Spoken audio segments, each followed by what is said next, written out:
原厂苹果数据线，上面有序号。然后我们来实测看看它是不是原厂的线。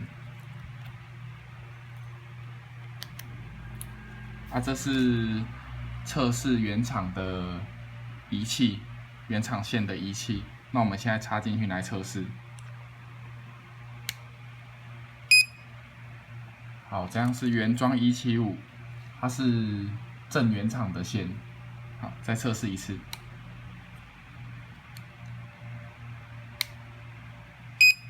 看原装175。好，谢谢。